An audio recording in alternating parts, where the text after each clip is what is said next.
Hello friends, कैसे हैं आप सभी लोग। आई होप आप सब लोग बिल्कुल ठीक होंगे। चलिए शुरू करते हैं आज की क्लास। आज की क्लास में डिस्कस करेंगे सामाजिक विज्ञान यानी कि एसएसटी का फोर्थ टॉपिक, जो कि है क्या बताती हैं हमें किताबें और खबरें। ये जो टॉपिक हम डिस्कस कर रहे हैं ये 6th क्लास की एनसीईआरटी की किताब में टॉपिक जो है आपका 4th नंबर पे है। और इसमें हम कुछ जो आपकी धार्मिक किताबें हैं जैसे आपकी वेद हो गई, उन सब चीज़ों के बारे में डिस्कस करेंगे। वेद कितने होते हैं, कौन कौन से वेद हैं और किसमें कौन सी चीज़ें हमें जो है जानकारी मिलती है, सभी के बारे में डिटेल में डिस्कस करेंगे। ठीक है। इस टॉपिक में जो धार्मिक किताबें हैं जैसे कि आपका वेद है, इन सभी वेदों के बारे में डिस्कस करेंगे। साथ में जो पुराने टाइम पे जो कब्रें होती थी, किस तरीके से कब्रें बनाई जाती थी, कौन कौन चीज़ें उसमें होती थी, सारी चीज़ें डिटेल में डिस्कस करेंगे। यहाँ से क्वेश्चन आपके एग्जाम में पूछा जाता है, तो टॉपिक अपने आप में इम्पॉर्टेंट है। क्लास को शुरू से लास्ट तक देखिएगा ताकि सारी चीज़ें क्लियर हो जाए।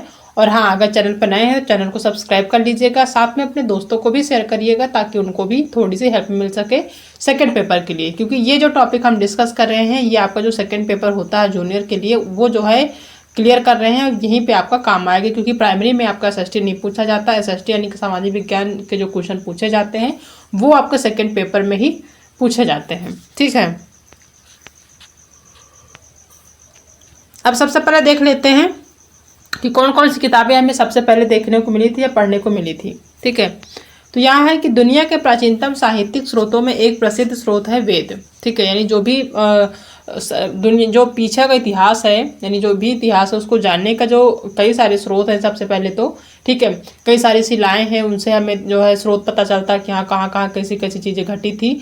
उसके बाद जो एक प्रसिद्ध स्रोत है वो है वेद। यानी जो वेद हैं, जो कि 4 वेद हैं, उन 4 वेदों से भी बहुत सारी जानकारियां हमें जो इतिहास है उसके बारे में जानने को मिलती हैं। ठीक है। यानी जो प्राचीनतम साहित्यिक है यानी प्राचीनतम जो इतिहास है उसके बारे में हमें जो डिटेल में डिस्कस चीज़ें, जो डिटेल में जानकारी हमें मिलती है वो कहाँ से मिलती है, वो हमें वेदों से मिलती है। अगर बात करी जाए कि वेद कितने होते हैं तो वेद आपके 4 होते हैं। एग्जाम में पूछा जाता है कई बार कि आपके जो वेद हैं वो कितने होते हैं, तो 4 वेद होते हैं। अगर शास्त्र की बात करें तो 6 शास्त्र होते हैं और 18 पुराण होते हैं। ठीक है। 18 पुराण, 6 शास्त्र और 4 वेद होते हैं। एग्जाम में 1 नंबर का क्वेश्चन पूछा जाता है कि वेद कितने होते हैं, तो आपके 4 वेद होते हैं। शास्त्र कितने होते हैं तो 6 शास्त्र होते हैं और 18 आपके पुराण होते हैं। अब 4 वेद कौन कौन से हैं? पहला है ऋग्वेद, दूसरा है सामवेद, तीसरा यजुर्वेद और चौथा है अथर्ववेद। ठीक है। अगर बात करी जाए कि सबसे पुराना वेद कौन है इन सभी 4 में, क्योंकि कोई ना कोई वेद तो सबसे पहले लिखा गया होगा। ठीक है। या सबसे पहले हमें देखने को मिला होगा, पढ़ने को मिला होगा, तो वो सबसे पहला जो वेद था या सबसे पुराना वेद जो था वो है आपका ऋग्वेद। ऋग्वेद को सबसे पुराना वेद माना जाता है। ठीक है। अगर बात करें कि जो ऋग्वेद है इसकी रचना कब हुई थी, तो इसकी जो रचना हुई थी यानी जो इसको लिखा गया था वो 3500 साल पहले हुई थी। ठीक है। ये जो ऋग्वेद है सबसे जो पुराना वेद है, इसकी जो रचना है इसको जब लिखा गया है तो ये 35 साल पहले जो है लिखा गया था। और इस वेद में यानी ऋग्वेद में 1000 से ज़्यादा प्रार्थनाएं हैं। ठीक है। यानी जो प्रार्थनाएं हैं, जो एक तरह से मंत्र कह सकते हैं, वो कितने हैं? 1000 से ज़्यादा हैं, जिन्हें सूक्त कहते हैं। इन जो प्रार्थनाएं हैं इनको क्या कहा जाता है? सूक्त कहा जाता है। सूक्त जो होते हैं वो 1 लाइन या 2 लाइन के होते हैं। ठीक है। उन्हें सूक्त कहा जाता है। सूक्त का मतलब है कि अच्छी तरह से बोला गया है, यानी अच्छी तरह से जो बोला गया सेंटेंस होता है या लाइन होता है, या एक तरह से कह दें कि जो आपका पूरा वाक्य होता है वो सूक्त होता है। ये विभिन्न देवी देवताओं की स्तुति में रचे गए हैं। ठीक। हमने बताया कि जो मंत्र होते हैं यानी जो देवी देवताओं को स्तुति करने के लिए, पूजा पाठ करने के लिए जो सूक्त कहे जाते थे वो एक मंत्र की तरह होते थे। ठीक है। मंत्र के फॉर्म में होते थे। और वो जो मंत्र होते थे उनका जो यूज होता था, जो भी देवी देवता होते थे उनको प्रसन्न करने के लिए, उनका जो पूजा पाठ करने के लिए यूज किया जाता था। इनमें से 3 देवता बहुत महत्वपूर्ण हैं। प्राचीन टाइम में जो सबसे ज़्यादा महत्वपूर्ण थे वो थे अग्नि, इंद्र और सोम। ये 3 देवता बहुत ही ज़्यादा प्रसिद्ध है। अगर ऋग्वेद की अकॉर्डिंग देखा जाए तो ऋग्वेद में इन तीनों देवताओं का जो है सबसे पहले उल्लेख मिलता है। अग्नि आग के देवता हैं, जैसा कि नाम से ही प्रतीत होता है कि अग्नि जो है वो आग के देवता हैं। इंद्र जो है युद्ध के देवता हैं और सोम एक पौधा जिससे एक खास पेय बनाया जाता है। जैसे सोम कहते हैं जो आपका जो है शराब होता है उसको भी कह सकते हैं। एक तरह का जो है एक खास पेय पदार्थ होता है जिसको सोम कहते हैं। ठीक है। वैदिक प्रार्थनाओं की रचना ऋषियों ने की थी। आचार्य विद्यार्थियों को इन्हें अक्षरों, शब्दों और वाक्यों में बांटकर शाश्वत पाठ द्वारा कंठस्थ करवाते थे। ठीक है। यानी जो भी जो है वैदिक प्रार्थनाएं थी, इनकी जो रचना है वो ऋषियों ने की थी। ठीक है, प्राचीन टाइम में सबसे पहले जो ऋषि थे वही जो है इन सब चीज़ों में रुचि रखते थे, वही जो है इनकी रचना करते थे। और फिर वो जो जो प्रार्थना होती थी, जो मंत्र होते थे या जो सूक्त होते थे, उनको क्या करते थे कि जो है विद्यार्थियों से इन्हें अक्षरों, शब्दों और वाक्यों में बांटकर सस्वर पाठ द्वारा कंठस्थ करवाते थे। यानी बोल बोल के पढ़ने के लिए कहते थे और याद करने के लिए कहते थे। ठीक है, कंठस्थ करवाते थे। अधिकांश सूक्तों के रचयिता सीखने और सिखाने वाले पुरुष थे। कुछ प्रार्थनाओं की रचना महिलाओं ने भी की थी। ऋग्वेद की भाषा प्राक संस्कृत या वैदिक संस्कृत कहलाती है। ठीक है, ऋग्वेद पढ़ने से हमें ये चीज़ पता चलती है कि प्राचीन टाइम पे जो पढ़ने लिखने का अधिकार था पुरुषों को तो था ही, साथ में महिलाओं को भी दिया गया था। यहाँ पे दिया है कि अधिकांश सूक्तों की रचयिता जो थी सीखने और सिखाने वाले पुरुष थे। कुछ प्रार्थनाओं की रचना महिलाओं ने की थी। इसका मतलब कि महिलाएं भी रुचि रखती थी और उनको भी मौका मिलता था पढ़ने का और या फिर सूक्त लिखने का। ऋग्वेद की अगर भाषा की बात करी जाए तो ये प्राक संस्कृत थी या फिर यह कह लें कि वैदिक संस्कृत कहलाती थी। जो भी भाषा थी वो संस्कृत में थी ऋग्वेद की। ठीक है, अब कौन कौन सी भाषाएं थी प्राचीन टाइम में संस्कृत के अलावा? ठीक है, क्योंकि संस्कृत सबसे प्राचीन भाषा थी या मानी जाती है। इसके अलावा कौन सी थी? संस्कृत भाषा भारोपी यानी कि भारत यूरोपीय भाषा परिवार का हिस्सा है। ठीक है, अगर पूछा जाता जो संस्कृत भाषा है वो किस परिवार का हिस्सा है तो यह है भारोपी परिवार का हिस्सा, यानी कि भारत और यूरोपीय दोनों को मिलाकर उनका हिस्सा माना जाता है। भारत की कई भाषाएं असमिया, गुजराती, हिंदी, कश्मीरी और सिंधी। एशियाई भाषाएं जैसे फारसी तथा यूरोप की बहुत सी भाषा जैसे अंग्रेजी, फ्रांसीसी, जर्मन, यूनानी, इतालवी, स्पेनिश, ये सब भी भाषाएं हैं जो कि इसी परिवार से जुड़ी हैं। उन्हें एक भाषा परिवार इसलिए कहा जाता है क्योंकि आरंभ में इनमें कई शब्द एक जैसे थे। उदाहरण के लिए मातृ यानी कि संस्कृत, माँ हिंदी और मदर अंग्रेजी। यानी जो भाषा की बात करें कि जो है एक शब्द जैसे मातृ था, मातृ जो शब्द था वो संस्कृत भाषा में था। माँ जो होता है शब्द यानी मातृ को ही माँ कहा जाता है वो हिंदी में था, और मदर यानी कि अंग्रेजी में माँ को मदर कहते हैं। तो ये सभी चीज़ें जो है देखने को मिली हैं। ठीक है, तो ये जो तमिल है, तेलुगु है, कन्नड़ और मलयालम है, ये किस भाषा की भाषाएं हैं? तो ये है द्रविड़ भाषा परिवार की भाषाएं। ठीक है, किस भाषा परिवार की? तो ये है द्रविड़ की।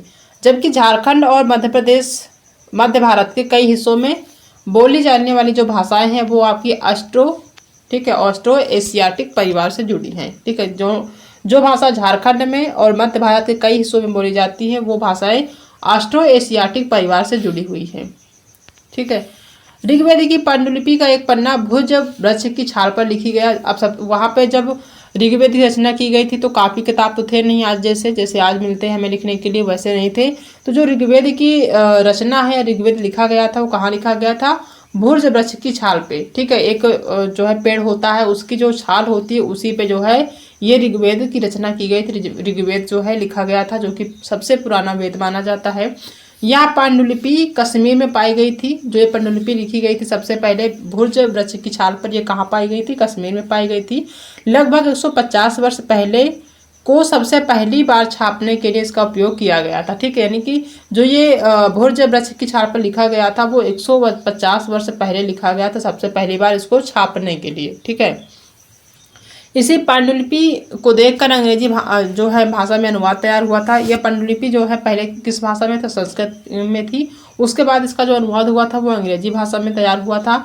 यह पांडुलिपि पुणे महाराष्ट्र के एक पुस्तकालय में सुरक्षित है। अगर आप देखना चाहते हैं या ये पूछा जाए कि यह पांडुलिपि कहाँ पे है तो ये जो है पुणे महाराष्ट्र के एक पुस्तकालय, यानी जो महाराष्ट्र वहाँ के जो पुणे में जो एक पुस्तकालय है वहाँ पे ये सुरक्षित रखा गया है। ठीक है,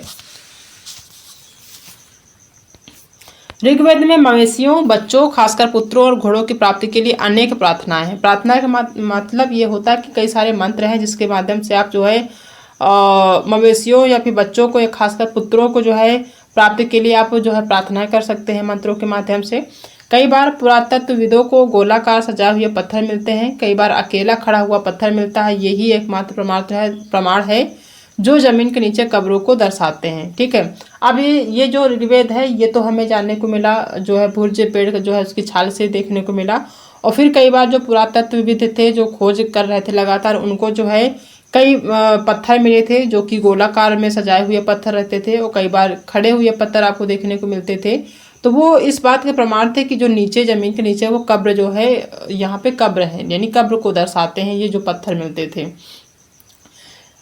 इन सब कब्रों में कुछ समानताएं हैं। सामान्यतः मृतकों को खास किस्म के मिट्टी के बर्तनों के साथ दफनाया जाता था। जो कब्र मिलता था वहाँ पे देखते थे कि उनको जो है एक खास किस्म के जो मिट्टी का बर्तन होता था उसके साथ दफनाया जाता था। जैसे यहाँ पे जो है एक डेड बॉडी है दफनाने के लिए, तो उसके बगल में जो है मिट्टी का पात्र रख दिया जाता था, बर्तन रख दिया जाता था, जिन्हें काले लाल मिट्टी के बर्तनों यानी कि ब्लैक एंड रेड वेयर के नाम से जाना जाता है। वो जो बर्तन होते थे तो काले होते थे या तो फिर लाल होते थे।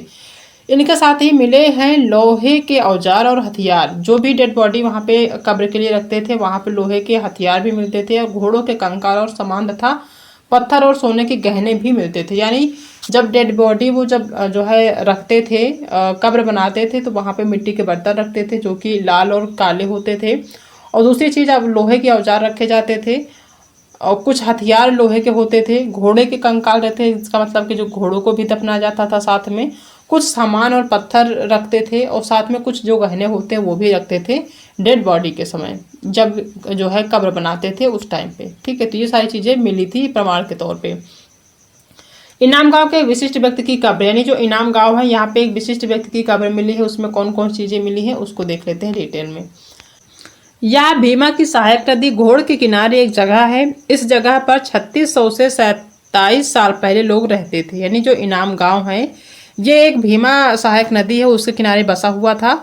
इस जगह पर 3600 से 2700 साल पहले लोग रहते थे, यानी इससे पहले लोग रहते थे।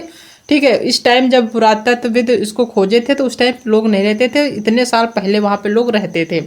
यहाँ वयस्क लोगों को प्रायः गड्ढे में सीधा लिटाकर दफनाया जाता था। ऐसे जो है प्रमाण मिले हैं कि जो वयस्क लोग होते थे उनको सीधा गड्ढे में जो है गड्ढे में सीधा लिटाकर दफनाया जाता था। उनका सिर जो होता था वो उत्तर की ओर होता था।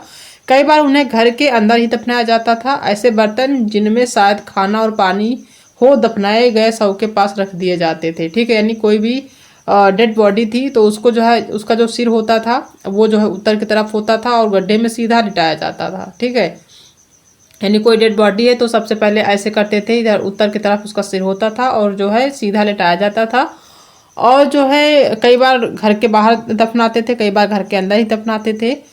और इनकी जो डेड बॉडी होती थी इसके साथ में ऐसे बर्तन रखे जाते थे जिसमें खाना होता था या पानी होता था, उनके साथ रख दिए जाते थे। ठीक है, ऐसे प्रमाण देखने को मिले हैं। एक आदमी को 5 कमरों वाले मकान के आंगन में 4 पैरों वाले मिट्टी के एक बड़े से संदूक में दफनाया गया था। ठीक है, वहीं पे ये भी प्रमाण मिला कि एक आदमी था, उसको 5 कमरों वाले मकान के आंगन में 4 पैरों वाले मिट्टी के एक बड़े से संदूक में दफनाया गया था। बस्ती के बीच में बसा यह घर गांव के सबसे बड़े घरों में एक था। इस घर में एक अनाज का गोदाम भी थी। ठीक है, यानी जो यह घर था उसमें अनाज का गोदाम भी था। शव के पैर मुड़े हुए थे, यानी शव के जो पैर होते, जो डेड बॉडी होती थी अमूमन जो है सीधे देखने को मिलते थे, लेकिन यहाँ पे मुड़े हुए थे। ठीक है, इनाम गांव के पुरातत्वविदों को गेहूं, जौ, चावल, दाल, बाजरा, मटर और तिल के बीज मिले हैं। कई जानवरों की हड्डियां भी मिली हैं। कई हड्डियों पर काटने के निशान से यह अंदाजा होता है कि लोग इन्हें खाते होंगे। गाय, बैल, भैंस, बकरी, भेड़, कुत्ता, घोड़ा, गधा, सुअर, सांभर, चितकबरा, हिरण, कृष्णमृग, खरहा, नेवला, चिड़िया, घड़ियाल, कछुआ, केकड़ा और मछली की हड्डियां भी पाई गई हैं। ऐसे साक्ष्य मिले हैं कि बेर, आंवला, जामुन, खजूर और कई तरह की रसभरियाँ एकत्र की जाती थी। यानी ये सभी चीज़ें उस टाइम पे मिलती थी या मिली थी खोजने पर। ठीक है, उस टाइम पे भी बेर था, आंवला भी था, जामुन था, खजूर था, इस तरह के जो फल होते हैं उस टाइम पे भी देखने को मिले थे इनाम गांव में। ठीक है, तो जो इनाम गांव है वहाँ पे कई सारे जो है अनाज मिले देखने को, कई सारे फल देखने को मिले, कई सारे जानवर देखने को मिले थे। यानी ये जो साक्ष्य मिले हैं इनसे ये जो है प्रमाणित होता है कि जो लोग थे इतिहास में पुराने टाइम पे, प्राचीन समय में, वो जो है अनाज भी खाते थे और अपने डेड बॉडी को जो है दफनाते थे। दफनाते समय क्या क्या चीज़ें रखती थी उसके बारे में हमने डिस्कस करी है। और उस टाइम के लोग जानवर भी खाते थे, पालते भी थे और खाते भी थे। कई सारे कई सारे फल जो आज हमें अवेलेबल हैं, आज देखने को मिलते हैं, जिन्हें हम खाते हैं, वो पुराने समय में भी थे। ठीक है, यानी जो फल हम खाते हैं, बेर, आंवला, जामुन, खजूर, इनका बहुत पुराना नाता रहा है। ठीक है, ये इतिहास में देखने को मिलते हैं। इस टॉपिक में जो सबसे ज़्यादा इम्पोर्टेंट है वो आपका वेद है। ठीक है, अगर नहीं पता तो ये जान लीजिए कि आपके जो वेद होते हैं वो 4 वेद होते हैं, जिसमें ऋग्वेद जो होता है सबसे पुराना होता है। सामवेद जो होता है वो जो है संगीतों का वेद कहा जाता है। यजुर्वेद होता है और यथर्वेद जो होता है मंत्रों का वेद कहलाया जाता है, यह कहते हैं। ठीक है, 4 वेद होते हैं, 6 शास्त्र होते हैं और 18 आपके पुराण माने जाते हैं। कई बार एग्जाम में पूछा जाता है कि आपके पुराण कितने हैं, तो वो आपके 18 पुराण हैं। ठीक है, यही टॉपिक में कुछ चीज़ें इंपॉर्टेंट हैं जो आपके एग्जाम में देखने को मिल सकती हैं। और जो देवता थे, 3 देवता थे जो कि ऋग्वेद में देखने को मिलते हैं, वर्णित हैं, वो है आपके अग्नि, इंद्र और सोम। अग्नि जो है आग के देवता थे, इंद्र जो थे वो युद्ध के देवता थे, और सोम जो है एक प्रकार का खास जो है पेय पदार्थ है जो कि लोग यूज करते थे पीने में। ठीक है, और अगर बात करी जाए इसमें ऋग्वेद में जो है कितने सूक्त थे। ठीक है,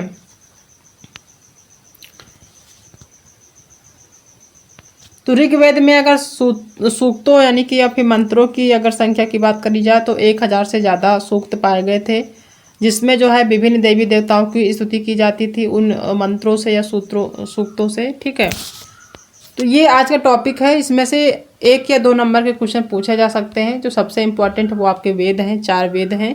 ठीक है, छोटा सा टॉपिक है, इसमें कुछ जो किताबें हैं, किताबों में यही सारी चीज़ें पूछी जा सकती हैं कि वेद कितने हैं, सबसे पुराना वेद कौन सा है, संगीत का वेद कौन कहलाता है, मंत्रों का वेद कौन सा होता है, और जो कब्रें मिली थी उसमें कौन कौन सी चीज़ें मिली थी, किस तरीके से दफनाया जाता था।